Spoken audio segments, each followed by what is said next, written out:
A few moments later. Hey guys, share ko plat sa inyo guys. So, magpapakalkal na pala tayo dito guys. Sa policy seat natin at saka yung bill natin. Para mawala na yung dragging ni CK. Guys, kung gusto nyo yung magpakalkal din guys, nandito lang si Bossing. RS8. Tsaka ipakita ko yung pull natin guys. Oh, grabe guys. Sulit na sulit talaga yung paggawa guys. Balik sa bago. Tsaka guys, kung gusto yung pumunta lang dito guys, tabi lang highway lang si Bossing. RS8 po yung shop niya. Tsaka kalkal puli na talaga yung trabaho ni Kuya. Pwede naman siya magbukas ng makina din. Tsaka mga wiring guys, hindi siya nag-wiring dito.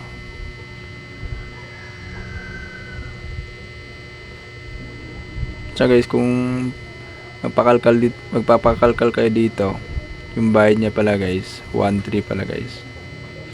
Tsaka grabe, sulit na sulit naman yung paggawa ni Bossing dito. Isang oras yan guys, policy seat at saka bill guys, yung matatapos niya yan. Hindi ka na maghihintay na yung 2 oras o 3 oras. Pero grabe, tignan nyo yung paggawa niyan guys. Oh, ang ganda.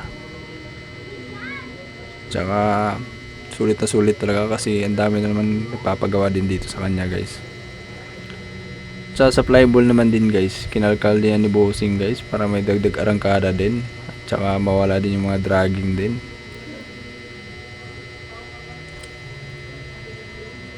Na guys, oh, inuprint sana niya ni Bossing guys. Tsaka guys, kung gusto mo magpakalkal guys, punta lang kayo dito sa Parañaque, tabi lang ng highway. Bukas pala si sir mga 1:00 ng hapon guys.